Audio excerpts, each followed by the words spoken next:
ವಜ್ರಮುಷ್ಟಿ ಅನ್ನೋ ಚಿತ್ರದ ಬಗ್ಗೆ ಮಾತಾಡೋದಕ್ಕೆ ಇಷ್ಟಪಡ್ತೀನಿ. ಸೆಟ್ಗಳೆಲ್ಲ ಅಷ್ಟೇ, ಎಷ್ಟೆಷ್ಟು ದೊಡ್ಡ ಸೆಟ್ಗಳಿಗೆ ಕೊಟ್ಟಿದ್ದಾರೆ ಅಂತ ಅಂದ್ಕೊಂಡಿರಲಿಲ್ಲ. ಈಗ ನೆನ್ನೆ ಮೊನ್ನೆ ನೋಡಿದಾಗದು ಅಯ್ಯೋ ಇಷ್ಟೊಂದು ಗ್ರ್ಯಾಂಡ್ ಆಗಿದೆಯಲ್ಲ ಈ ಸಿನಿಮಾ ಅಂತ ಅನಿಸಿ ನನಗೆ ಒಂದು ರೀತಿ ಆಶ್ಚರ್ಯವಾಯಿತು. ಚಿತ್ರದ ತಾರಾಗಣ ಇದೆಯಲ್ಲ ಭಾಳ ಚೆನ್ನಾಗಿದೆ. ಒಂದು ಶಂಕರ್ ನಾಗ್ ಮುಖ್ಯ ನಾಯಕರು, ಆಮೇಲೆ ಅವ್ರಿಗೆ ಜೋಡಿಯಾಗಿ ಗಾಯತ್ರಿ ಅವರು, ಈಗ ಅನಂತ್ ನಾಗ್ ಅವರ ಹೆಂಡತಿ. ಆವಾಗ ಅನಂತ್ ನಾಗು ನಮ್ಮ ಸೆಟ್ಟಿಗೆ ಬಂದು ಅವ್ರ ಹೆಂಡತಿನ ಮೀಟ್ ಮಾಡ್ಕೊಂಡು ಹೋಗ್ತಾಯಿದ್ರು ಪ್ರೇಯಸಿ ಅಂತ ಕಾಣಿಸುತ್ತಾಗ.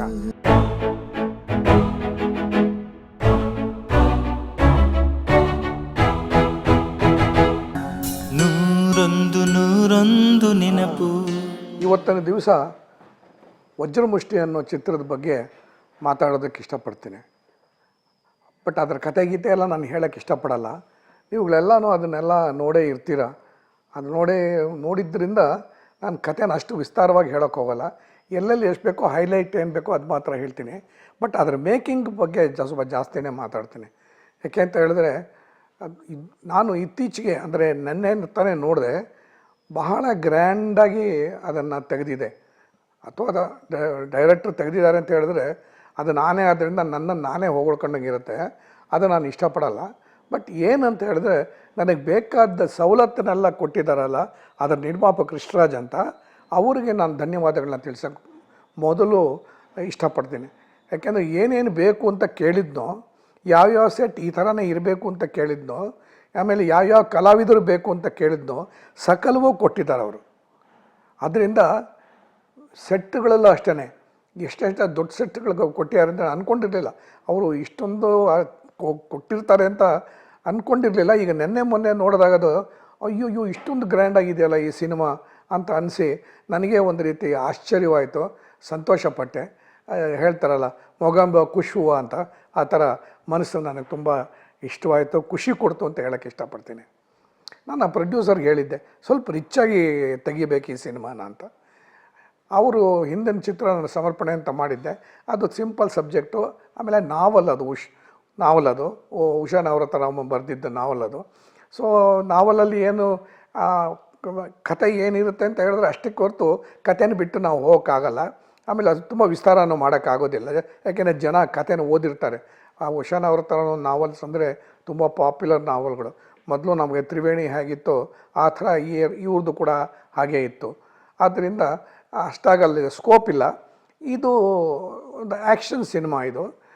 ಇದು ಏನಂತ ಹೇಳಿದ್ರೆ ಇದರ ಕಥೆನ ಒಬ್ಬರು ಸೋಮು ಅಂತ, ಅವರು ಕೂಡ ಹಿಂದೆ ಎಲ್ಲ ಬೇಕಷ್ಟು ಸಿನಿಮಾಗಳಿಗೆ ಇದು ಬರೆದಿದ್ದಾರೆ, ಸಂಭಾಷಣೆ ಬರೆದಿದ್ದಾರೆ, ಸ್ಕ್ರೀನ್ ಪ್ಲೇ ಹೆಲ್ಪ್ ಮಾಡಿದ್ದಾರೆ.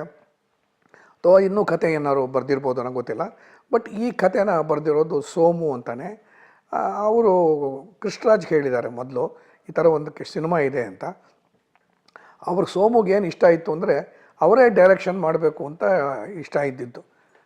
ಕೃಷ್ಣರಾಜ್ ಅವರು ಪ್ರೊಡ್ಯೂಸ್ ಮಾಡಿ ತಾನೇ ಡೈರೆಕ್ಷನ್ ಮಾಡಬೇಕು ಅಂತ ಆಸೆ ಇತ್ತು. ಕೊನೆಗೆ ಏನಾಯಿತೋ ಏನು ಕಥೆನೋ ಗೊತ್ತಿಲ್ಲ, ಅವರು ಡೈರೆಕ್ಷನ್ನ ಭಾರ್ಗವ್ ಅವ್ರು ಮಾಡಿದ್ರೆ ಚೆನ್ನಾಗಿರುತ್ತೆ, ಭಾರ್ಗವ್ ಅವ್ರಿಗೆ ಕೊಟ್ಬೋಣ ಅಂತ ಅವರು ಕೃಷ್ಣರಾಜ್ ಡಿಸೈಡ್ ಮಾಡಿ ಈಗ ಆ ಕಥೆನ ನನಗೆ ಹೇಳಿದ್ರು. ನನಗೆ ತುಂಬ ಇಷ್ಟವಾಗಿತ್ತು ಕತೆ. ಯಾಕೆಂದರೆ ಒಂಥರ ಬೇಕಾದ ಸೆಂಟಿಮೆಂಟು ಇದೆ, ಆಮೇಲೆ ಬೇಕಾದ ಕಮರ್ಷಿಯಲ್ ಇದೆ, ಆಮೇಲೆ ಅದ್ಧೂರಿಯಾಗಿದೆ. ಸೊ ಈ ಥರದ್ದು ಒಂದು ಚಿತ್ರ ಕೈಗೆ ಸಿಕ್ಕಿರುವಾಗ ಯಾಕೆ ಬಿಡಬೇಕು ಅಂದ್ಕೊಂಡಿದ್ದೆ. ನಾನು ಅದನ್ನು ಕೈಗೆ ತೊಗೊಂಡೆ ಆ ಸಿನಿಮಾನ. ಬಹಳ ಚೆನ್ನಾಗಿದೆ. ಏನಂತ ನಾನು ಕೇಳಿದೆ ನಿರ್ಮಾಪಕನ, ರಿಚ್ಚಾಗಿ ಮಾಡಬೇಕು ಅಂತ ನನಗೆ ಆಸೆ ಇದೆ, ನೀವೇನು ಹೇಳ್ತೀರಾ ಅಂದೆ. ಅಲ್ಲಿ ನಿಮ್ಗೆ ಏನು ಬೇಕೋ ಕೇಳಿ ನಾನು ಕೊಡ್ತೀನಿ ಅಂದರು. ನಾ ಕೇಳಿದೆ ಅವ್ರಿಗೆ, ಅದನ್ನು ಆ ಚಿತ್ರದ ತಾರಾಗಣನೇ ಮೊದಲು ಮುಖ್ಯ ಮಾತಾಡಬೇಕು. ಇದೆಲ್ಲ ಹೇಳೋಕ್ಕಿಂತ ಮುಂಚೆ ಚಿತ್ರದ ತಾರಾಗಣ ಇದೆಯಲ್ಲ ಭಾಳ ಚೆನ್ನಾಗಿದೆ. ಒಂದು ಶಂಕರ್ ನಾಗ್ ಮುಖ್ಯ ನಾಯಕರು, ಆಮೇಲೆ ಅವ್ರಿಗೆ ಜೋಡಿಯಾಗಿ ಗಾಯತ್ರಿ ಅವರು, ಈಗ ಅನಂತ್ ನಾಗ್ ಅವರ ಹೆಂಡತಿ. ಆವಾಗ ಅನಂತ್ ನಾಗು ನಮ್ಮ ಸೆಟ್ಟಿಗೆ ಬಂದು ಅವ್ರ ಹೆಂಡತಿನ ಮೀಟ್ ಮಾಡ್ಕೊಂಡು ಹೋಗ್ತಾಯಿದ್ರು ಪ್ರೇಯಸಿ ಅಂತ ಕಾಣಿಸುತ್ತಾಗ. ಸೊ ಆವಾಗ ಅವರು ಗಾಯತ್ರಿ ಅವರು, ಆಮೇಲೆ ಮುಖ್ಯವಾಗಿ ಕೆಟ್ಟ ಪಂಚಪಾಂಡವರು ಬರ್ತಾರೆ. 5 ಜನ ವಿಲನ್ಗಳು. ಅವ್ರು ಹೇಳ್ಕೊತಾರೆ ನಾವು ಪಾಂಡವರುಗಳು ಅಂತಲೇ ಹೇಳ್ಕೊತಾರೆ. ಆದರೆ ಪಾಂಡವರಲ್ಲಿದ್ದ ಬುದ್ಧಿ ಏನೂ ಇಲ್ಲ ಇವ್ರ ಹತ್ರ, ಎಲ್ಲ ಉಲ್ಟಾನೆ. ಎಲ್ಲ ಏನು ಕೆಲಸ ಒಳ್ಳೆಯದಾಗಲಿ ಕೆಟ್ಟದ್ದಾಗಲಿ ಏನು ಮಾಡಬೇಕಾದ್ರೂ ಕೂಡ ಅವ್ರು ಒಟ್ಟಿಗೆ ಮಾಡ್ತಾರೆ.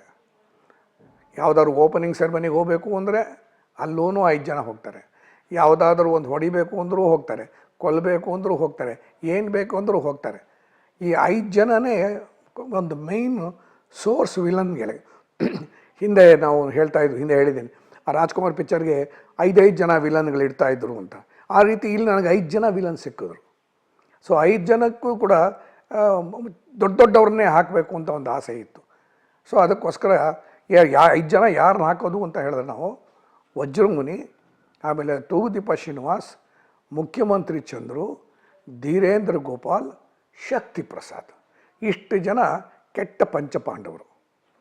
ಇದರಲ್ಲಿ ವೈಶಿಷ್ಟ್ಯ ಏನಿದೆ ಅಂತ ಹೇಳಿದ್ರೆ, ಸಿನಿಮಾದಲ್ಲೇ ನೋಡ್ತಾ ಇದ್ದರೆ ನಿಮಗೆ 5 ಜನ ಒಟ್ಟಿಗೆ ಬರ್ತಾರೆ. 5 ಜನನೂ ಕೂಡ ಒಬ್ಬರು ಆದಮೇಲೆ ಒಬ್ಬರು ಮಾತಾಡ್ತಾರೆ. ಅದು ಹೇಗಿರುತ್ತೆ ಅಂದರೆ ಕಂಟಿನ್ಯೂಷನ್ ಥರ ಇರುತ್ತೆ. ಒಬ್ಬರು ಮಾತಾಡಿದ್ದು ಅದು ಕಂಟಿನ್ಯೂಷನ್ ಇನ್ನೊಬ್ಬರು ಕಂಟಿನ್ಯೂಷನ್ ಇನ್ನೊಬ್ಬರು, ಈ ಥರ 5 ಜನನೂ ಕೂಡ ಆ ಶಾರ್ಟ್ಸ್ಗಳು ಕೂಡ ತೆಗೆದಿರೋದು ಹಾಗೇ ಇದೆ. ಕ್ಲೋಸಪ್ಪು ಇಲ್ಲ ಪ್ಯಾನ್ ಅಂತೀವಲ್ಲ, ಆ ಥರ 5 ಜನದ್ದು ಕೂಡ ಮಾತುಕತೆಗಳು ಮಾತ್ರ ಒಂದಕ್ಕೊಂದು ಹೊಂದ್ಕೊಂಡು ಹೋಗುತ್ತೆ. ಅದು ತುಂಬ ಚೆನ್ನಾಗಿದೆ. ಸಿನಿಮಾ ನೋಡ್ತಾ ಇದ್ದಾಗ ಅದೊಂಥರ ಇಷ್ಟ ಆಗುತ್ತೆ ಅಂತ ಕಾಣಿಸುತ್ತೆ. ನಾನೇ ಹೇಳಿರೋದನ್ನು ಅಷ್ಟಾಗಿ ಹೊಗಳ್ತಾ ಇದ್ದೀನಿ ಅಂದ್ಕೋಬೇಡಿ. ಬಟ್ ನೆನ್ನೆ ನೋಡಿದಾಗ ನನಗೆ ಅನ್ನಿಸ್ತು, ಎಷ್ಟು ಅಚ್ಚುಕಟ್ಟಾಗಿ ಅದು ಸ್ಕ್ರೀನ್ ಪ್ಲೇ ಮಾಡಿರೋದಾಗಲಿ, ಅಚ್ಚುಕಟ್ಟಾಗಿ ತೆಗೆದಿರೋದಾಗಲಿ, ಅವೆಲ್ಲ ತುಂಬ ಮನಸ್ಸು ಮುಟ್ಟಿತು ಅಂತ ಹೇಳ್ತೀನಿ. ಈ 5 ಜನ ಮೊದಲು ಪ್ರಾರಂಭದಲ್ಲೇ ಬರೋದು ರಾಜೀವ್ ಅಂತ, ಅವರು ಪೊಲೀಸ್ ಸಬ್ ಇನ್ಸ್ಪೆಕ್ಟ್ರು.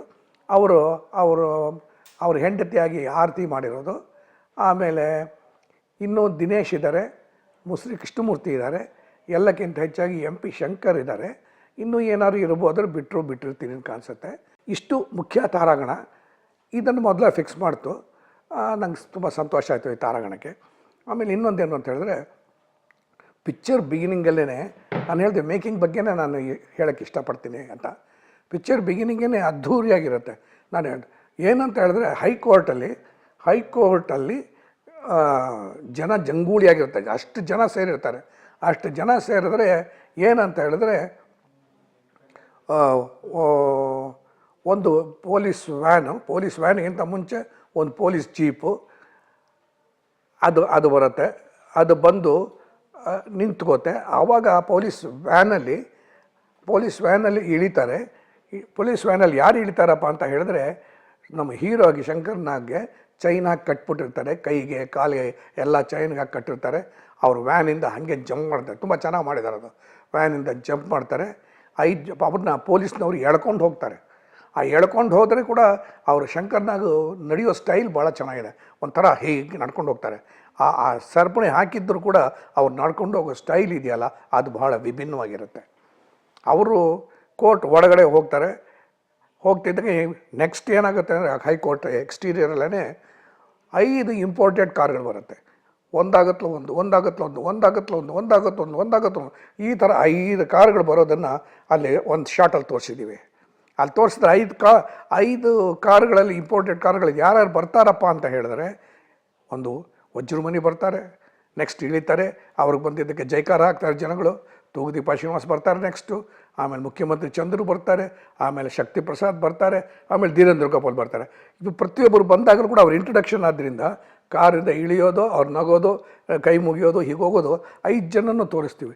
5 ಜನ ಹೋದ್ರೆ ಆಮೇಲೆ ಕೋರ್ಟ್ ಒಳಗಡೆ ಇಲ್ಲಿ ಏನಾಗುತ್ತೆ ಅಂದರೆ, ಶಂಕರ್ನಾಗ್ ನಾವು ಹೇಳಿದ್ವಲ್ಲ, ಶಂಕರ್ನಾಗ್ ಆಲ್ರೆಡಿ ಅವರು ಇವತ್ತು ಏನಾಗ್ಬಿಟ್ಟಿದ್ದ, ಅವ್ರ ಮಖದ ಮೇಲೆ ಆ್ಯಸಿಡ್ ಚೆಲ್ಬಿಟ್ಟು ಮಖ ಎಲ್ಲ ಸುಟ್ಟೋಗಿರುತ್ತೆ. ಆ ಮಖ ಎಲ್ಲ ಸುಟ್ಟೋಗಿರೋ ಶಂಕರ್ನಾಗ್ ಅವ್ರ ಪಾತ್ರದಲ್ಲಿ ಅವರು ಅಜಯ್ ಅಂತ ಅವ್ರ ಹೆಸರು. ಅವ್ರು ನೆಳ್ಕೊಂಡು ಬರ್ತಾರೆ. ಆವಾಗ ಗೊತ್ತಾಗುತ್ತೆ ಇವ್ರಿಗೆ ವಿಕಾರವಾಗಿರೋದು, ಇದೆಲ್ಲ ಗೊತ್ತಾಗುತ್ತೆ.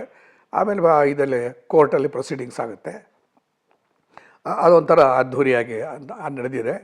ಆಮೇಲೆ ಇದೇ ಥರ ಇನ್ನೊಂದು ದೊಡ್ಡ ಇದು ಕೇಸೆಲ್ಲ ಆಗುತ್ತೆ. ಕೇಸೆಲ್ಲ ಆದರೆ ಶಂಕರ್ನಾಗ್ ಅಜಯ್ಗೆ ಅವನು ತಪ್ಪಿತಸ್ಥ, ಇವ್ರು ಯಾರೂ ತಪ್ಪಿತಸ್ಥರಲ್ಲ, ನಾವು ಪಂಚಪಾಂಡವರೆಲ್ಲ ಒಳ್ಳೆಯವರು ಅಂದ್ಬಿಟ್ಟು ಕೋರ್ಟ್ ಜಡ್ಜ್ಮೆಂಟ್ ಆಗಿಬಿಟ್ಟು ಅವ್ರ ಮೇಲ್ಗಡೆ ಏನು ಕೇಸ್ ಇಲ್ಲ ಅಂತ ಹೇಳ್ಬಿಡ್ತಾರೆ. ಅವಾಗ ಪುನಃ ಹೊರಗಡೆ ಬಂದ ತಕ್ಷಣ ಇವ್ರನ್ನ ಹೊಗಳೋದು, ಧರ್ಮರತ್ನಾಕರ ಅಂತ ಹೊಗಳ್ತಾರೆ, ಇದು ಅಂತ ಹೊಗಳ್ತಾರೆ, ಅದು ಅಂತ ಹೊಗಳ್ತಾರೆ. 5 ಜನನು ಹೊಗಳೋದನ್ನು ಹೇಳ್ತಾರಲ್ಲ ಪಂಚಪಾಂಡವ್ರನ್ನ ಜನ ಹೊಗಳ್ತಾರೆ. ಅದು ಎಲ್ರಿಗೂ ಖುಷಿಯಾಗುತ್ತೆ. ಅದನ್ನು ಅವರು ಅಷ್ಟಾಗಿ ಸಂತೋಷವಾಗಿ ತೊಗೊಳ್ಳ. ಅದು ಏನೋ ಅಷ್ಟಾಗಿ ನಮ್ಮನ್ನು ನಾವು ಹೊಗಳ್ಬೇಕಾದ್ರೆ ನಾವೇನು ಮಾಡಿದ್ದೀವಿ, ನಮ್ಮ ಕೈಲಾಗಿದ್ದು ಸೇವೆ ಮಾಡಿದ್ದೀವಿ ಹೊರತು ಬೇರೆ ಏನಿಲ್ಲ. ಅವನು ಜನಗಳನ್ನು ನೋಡ್ಕೋಬೇಕಾಗಿದ್ದು, ಜನಗಳ ಆ ದೃಷ್ಟಿ ಇದೆಯಲ್ಲ ಅದು ಮಾತ್ರ ನಮ್ಮದು ಅಷ್ಟೇ ದೃಷ್ಟಿಕೋನ. ನೀವು ಅದಕ್ಕೆ ನಮ್ಮನ್ನೆಲ್ಲ ಇಷ್ಟು ಹೊಗಳ್ಬೇಕಾಗಿಲ್ಲ ಅನ್ನೋ ಥರ ಮಾತಾಡ್ಬಿಡ್ತಾರೆ. ಆ ದೃಶ್ಯನೂ ಅಲ್ಲೇ ತೆಗೆದಿದ್ದೀವಿ ಕೋರ್ಟ್ ಎಕ್ಸ್ಟೀರಿಯರಲ್ಲಿ. ಯಾಕೆ ಕೋರ್ಟ್ ಎಕ್ಸ್ಟೀರಿಯರ್ ಇನ್ನೂ ಒಂದು ಸತಿ ಬರುತ್ತೆ, ಅದು ಕೂಡ ಅದ್ಧೂರಿಯಾಗೆ ತೆಗೆದಿದ್ವಿ ಕೋರ್ಟಲ್ಲಿ. ಸೊ ಈ ಥರ ಕೋರ್ಟ್ ಎಕ್ಸ್ಟೀರಿಯರಲ್ಲೇ ಅದು ಶ್ರೀಮಂತಿಗೆ ಇರಬೇಕು ಅಂತ ಹೇಳಿ ನಾನು ಕೇಳಿದ್ದಕ್ಕೆ ಹೈಕೋರ್ಟಲ್ಲಿ ಈ ಶಂಕರ್ನಾಗ್ ಅವ್ರನ್ನ ಕರ್ಕೊಂಬರುವಾಗಲೇ ನಾಯಕ ಅದು ಬೇರೆ ಪ್ರಶ್ನೆ, ಬಟ್ ಒಂಥರ ನೊಟೋರಿಯಸ್ ಆಗಿ ತೋರಿಸ್ತೀವಿ ಅವ್ರನ್ನ. ಅವಾಗ ತೋರಿಸುವಾಗ ಏನಾಗುತ್ತೆ ಅಂದರೆ ಆ ಕಡೆ ಈ ಕಡೆ ಎರಡು ಕಡೆನೂ ಯದ್ವಾ ತದ್ವಾ ಪೊಲೀಸ್ನವ್ರು ಇರ್ತಾರೆ. ಯದ್ವಾ ತದ್ವಾ ಪೊಲೀಸ್ನವ್ರು ಹಿಂದ್ಗಡೆ ಇವ್ರುಗಳು ನಮ್ಮ ಜನಗಳು ಮೋಸ್ಟ್ಲಿ ಒಂದು 500,000 ಜನ ಬೇಕು ಅಂತ ಕೇಳಿದ್ದೆ. ನಿರ್ಮಾಪಕರು ಅಷ್ಟು ಜನನೂ ಕೊಟ್ಟಿದ್ದರು. ಸೊ ಅದು ಹಾಗೆ ಅಷ್ಟು ಜನನೂ ಇದ್ದು ನೋಡಿದಾಗ ಅದು ಎಷ್ಟು ಶ್ರೀಮಂತಿಕೆ ಇದೆ ಅಂದರೆ ಅಷ್ಟು ಶ್ರೀಮಂತಿಕೆ ಇದೆ. ಆವತ್ತಿನ ದಿವಸಕ್ಕೆ ಅಷ್ಟು ಅದು ಅದ್ಧೂರಿಯಾದ ಅದು ಚಿತ್ರದ ಪ್ರಾರಂಭ ಅದು ಅಷ್ಟು ಚೆನ್ನಾಗಿತ್ತು. ಅಲ್ಲಿ ಒಂದು ಫೈಟಿಂಗ್ ಆಗುತ್ತೆ. ಫೈಟಿಂಗಲ್ಲಿ ಮಧ್ಯೆ ಈ ಇದೆಯಲ್ಲ ಅಸ್ಥಿ ಪಂಜರಗಳು, ಮೂಳೆ ಮಾಂಸದ ಬೊಂಬೆಗಳು, ಅದನ್ನಿಟ್ಟು ಅದರ ಮಧ್ಯದಲ್ಲಿ ಫೈಟಿಂಗ್ ಆಗುತ್ತೆ. ಅದು ತುಂಬ ಚೆನ್ನಾಗಿದೆ.